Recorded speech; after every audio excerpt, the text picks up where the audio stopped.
What's going on, everybody? Culturedog Sam Hatch back here with some more LaserDiscs. I showed you a little bit of the stuff I was checking for rot in the last video, and then some box sets that I got from this big lot I had picked up. And I did mention in the last video, I didn't get a chance to show you, an example of the bags that these were in. They're very, very thick plastic. They actually have the LaserDisc logo, which is, 10 kinds of cool. But a Ziploc type top, it's not really my style per se. And yeah, these tops are very difficult once you get it, peeled apart to retrieve the discs without damaging the corners or bumping them.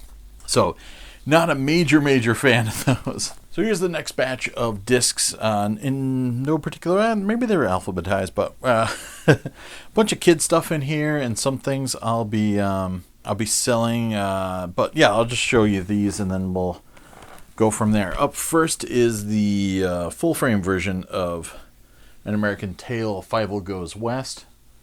There is a letterboxed edition out there as well. Very, very minty.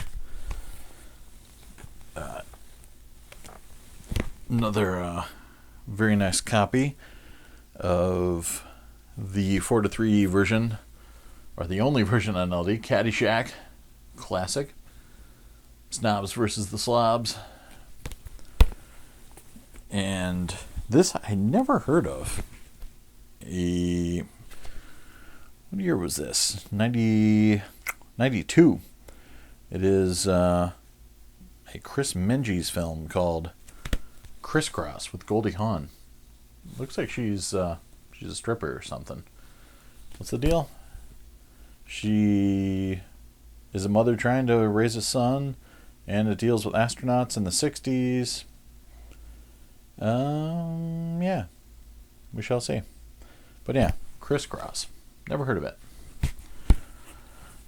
And every lot's got to have a copy of the original theatrical widescreen edition of Dances avec the Wolves. Some Kevin Costner action. I do have, of course, a copy of this and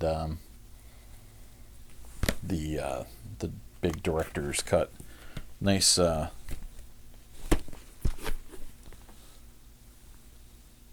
gatefold action. And I'm gonna put that over there. Then, image release of. I don't know if they did reissue this later in the 90s. This is from '89. CD video of Dirty Rotten Scoundrels.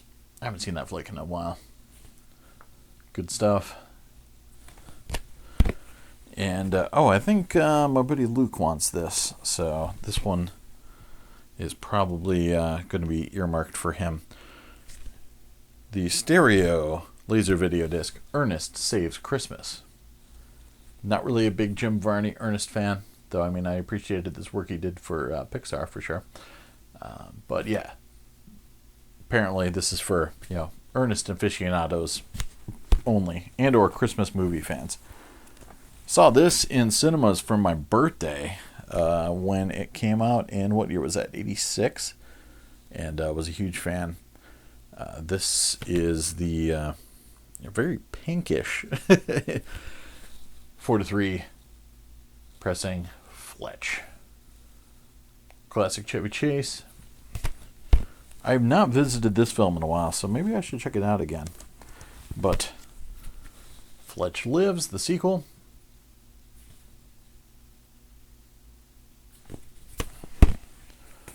And a 4:3 version from, I don't know, some point in the 90s. Flight of the Navigator. Yeah, a lot of 80s stuff, a lot of kid stuff in this collection. A lot of Macaulay Culkin films in particular. Starting with, this is that weird when he was like long hair Macaulay. And it's a Film Advisory Board Incorporated Award of Excellence Stampede. Getting Even with Dad with Ted Danson. Everybody's favorite team up, Ted and Mac. Howard Deutsch doing this one. Yeah. And then if you're going Macaulay, you got to have Home Alone. This is actually a minty copy, widescreen copy of Home Alone. Might be tempted to hold on to this one for myself. And Home Alone Deuce, Electric Boogaloo with another widescreen copy. This is a 90s adaptation, which I haven't seen. Got good reviews from Siskel and Ebert. Mark Summers directed it. I'm not Mark Summers. Stephen Summers directed it. Based on a novel by some guy called Mark something or another. The Adventures of Huck Finn. But yeah, Stephen Summers stuff. Pre-Mummy. And this is the original letterboxed, which is still nice. I have the AC3 reissue, but this is just a matrixed Prologic surround. But The Hunt for Red October. Yeah, great release.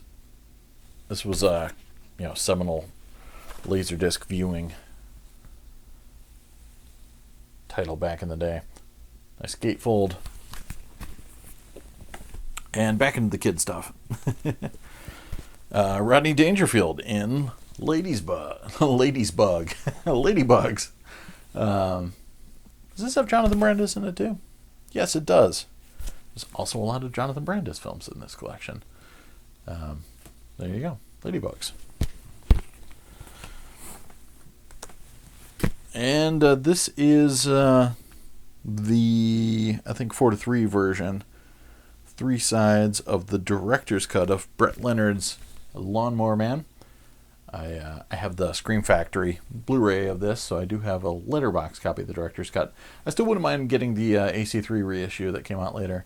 I was tempted to hold on to this one just because, Lawnmower Man. You don't need a good reason to have some Lawnmower Man in your life. This is another 4:3 pressing of, what year did this drop? 87, this package, so this isn't even a 90s reissue. Little Shop of Horrors. Haven't seen this in a while either. I used to be on cable all the time back in the day. Speaking of 80s, this one's got a pretty badass cover because it's got the cheesy Warner Home Video look to it. But we'll visit this title a little bit more further in. The Never-Ending Story. And there was some sort of a sticker. Maybe you bought this used or something on there, so I got to get a little Goo-Gon action on there. But yeah, so not my favorite way to view the film, but it's kind of cool with the retro cover art. And if you love Never-Ending Story, you're 100% going to be into Norma Ray. Kids love Norma Ray and her adventures. She's so happy. Nothing but good things going on. Who else in there? Beau Bridges, Ron Liebman, Pat Hingle. Nice. Yeah, Martin Ritt directing. And this is back to the family-friendly stuff. A widescreen 1993 rendition of The Nutcracker. And this one's from Warner Family Entertainment. I don't believe I have seen this. I don't know if it was a television. Arna Milchan produced this sucker, huh? Yeah. Interesting. Well, theatrical presentation, 1.85 to 1. It's even widescreen, so I guess it was theatrical. Farrah Fawcett in Poor Little Rich Girl, the Barbara Hutton story. Again, super minty jackets on all these suckers. And James Woods flick. Yeah, Oliver Stone's Salvador. I haven't seen this in ages. 4:3 released 2 discs. Not a gatefold, sadly. Just stuffed into one jacket. Best on video, Stamford, Connecticut. Except no others. And someday I'll get the signature collection to this, which has been on my list for a while. But this is the older 1987 MCA home video release. 2 discs, To Kill a Mockingbird. Yeah, pretty drab packaging overall, much like they did with They're Hitchcock releases at the time, but still, still good stuff. Then going back into the Twainage, this is a Peter Hewitt film, screenplay by Stephen Sommers. Apparently, Stephen Sommers had a thing for Mark Twain redos back in the day. This one is from later in the 90s, I do believe. But, Disney never likes to put the date on things because they suck with that. But it's AC3, Dolby Digital, and 2.35 to 1 widescreen. Tom and Huck with Jonathan Taylor Thomas and Brad Renfro. So I've not seen this. It's a thing. Check it out. I'll definitely send this on to a good home just because I already have a copy of it. But it is the original CLV letterboxed release of Jurassic Park. Sounds great, even in Matrix Surround. Definitely recommend getting an AC3 or DTS copy if you can. It's got the interesting gatefold, even though it packages the discs strangely, where this flap is just empty, and they're both stashed in here. THX certified, and it does have, if I can find it, the MGM insert, which is pretty cool, or the universal insert, because it pimps all the other, Spielberg-centric MCA Universal LaserDiscs, and then it has this cool mega listing on the back of all the titles you should be purchasing for your home video collection, circa 1993, 94. See if I can put this back gracefully without damaging the insert. That is a good question. The answer is surprisingly yes.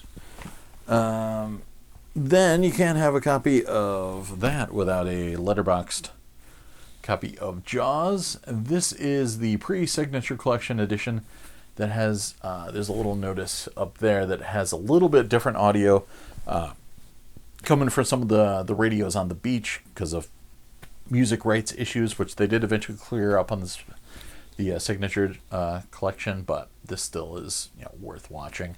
Not a gatefold, just 2 discs crammed into one sleeve, but great release. Another seminal release, the Criterion Collection of Monty Python and the Holy Grail. Fun release with some, not a ton of extras because it's just 1 disc, but it does have a cool pile of stuff. It's got a Japanese dub track on analog track 1, and analog track 2 is audio commentary with Terry Gilliam and Terry Jones. Digital tracks has the film soundtrack, and extra track is There Is No Extra Track. And then side 2's got theatrical trailer and a Japanese Monty Python clip, then subtitled in English to kind of show the insanity that goes in with translating it and then retranslating it back into its original language. But yeah, it's got the whole film dubbed in Japanese, which is pretty good. And 24 extra juicy Castle Anthrax seconds deleted from the original release, and silly photos taken on location. 1992 this release came out. Good stuff. And the special edition, this is the early pressing with the erroneous commentary track that's a little too quiet, but it does have AC3 Dolby Digital, which is nice. Widescreen special edition of The Exorcist, and I had the DVD snapper case counterpart to this as well. I end up buying this thing over and over again. Yes, must have. And the very nice, I love this. I think Kure pressed this. This was a 96 issue of Ron Howard's Cocoon, which was one of those 80s movies that was huge when it came out and nobody really cares about now, which is funny because, I just assumed when this dropped that this was going to be as impactful as Goonies and Gremlins and all that stuff. And then over the years, Cocoon just kind of slipped away. I guess, ageists don't like Cocoon. Reminds them when they're going to get old and Wilford Brimley-esque. Got to have a lot with the classics, and if you're going to have the classics, you're going to need a copy of Braveheart. which for all intents and purposes is still a smashing disc. Great THX certified transfer. It's got a killer 5.1 Dolby Digital AC3 soundtrack on here. It's got a gorgeous gatefold jacket. It's got a lot of historical inaccuracies, but it's got badassery galore. Yeah. Back when Mel Gibson was super fun all the time. And yet another copy of, and I do believe I checked this one. No, this is not a DADC USA pressing, which is nice. Batman and Robin is a big rodder, but this one looks fine. Batman Forever. Not a fan of this movie. I almost walked out of the cinemas when I saw it for the first time. Yeah, Joel Schumacher. I loved as the director of Flatliners and Lost Boys and Falling Down. Not so much as a Batman director.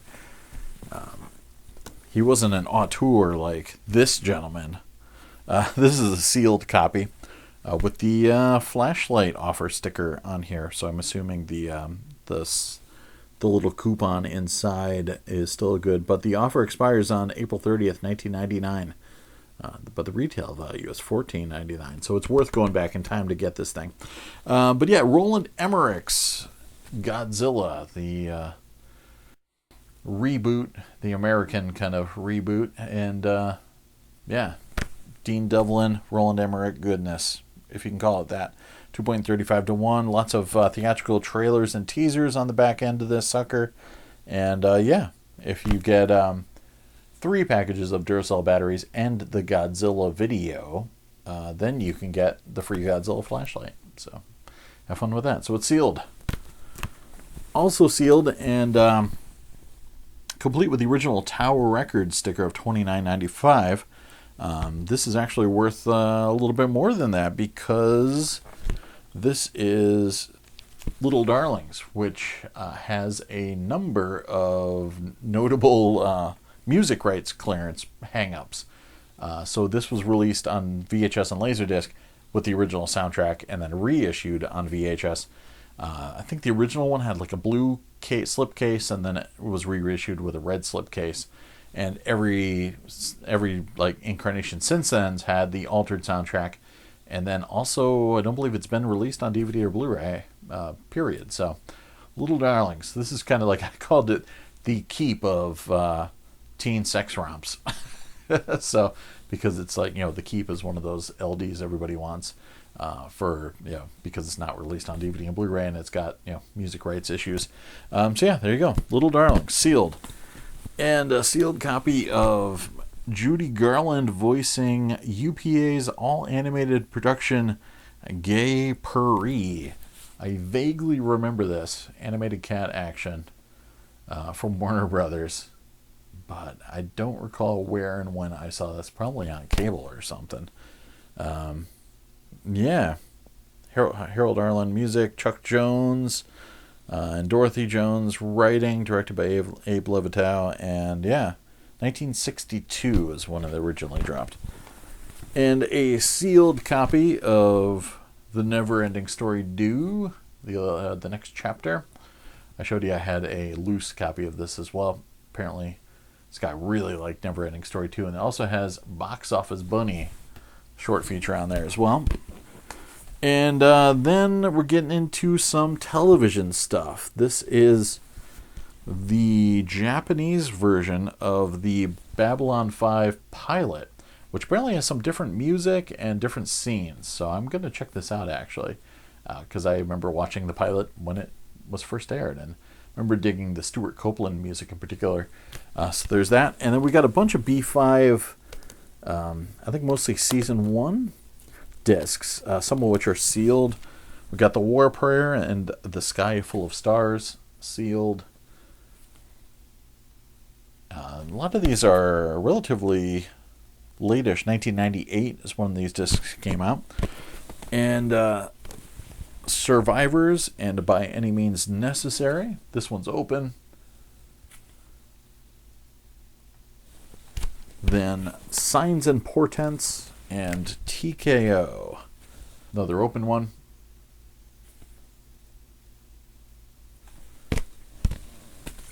Then Midnight on the Firing Line and Soul Hunter.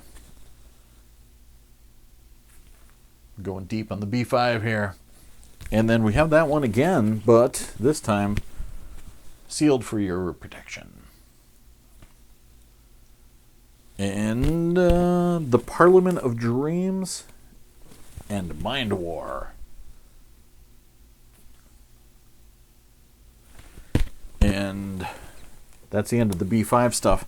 Finally, we've got Jessica Lange and Tommy Lee Jones. Lasers for less, $24.99, marked down to $9.98 somewhere on discount. But Blue Sky, which I swear I've maybe seen. But yeah, still sealed. Image release from Orion Pictures, PG-13. So, yeah. I swear I've tripped across this. Powers Booth also in there, and Amy Locane. Wow, I remember her. And Chris O'Donnell, 1994. And finally, Dumb and Dumber. This is the 4:3 version. Someday I'll find a widescreen copy of this. Still sealed. And that's it for this section of discs. We're going to come back more with the next big A to Z alphabetized section of the definite keepers. And then maybe 2 videos more, maybe 3. I don't know. We're in LaserDisc land, so stick with me, and we'll be right back very shortly. Cheers.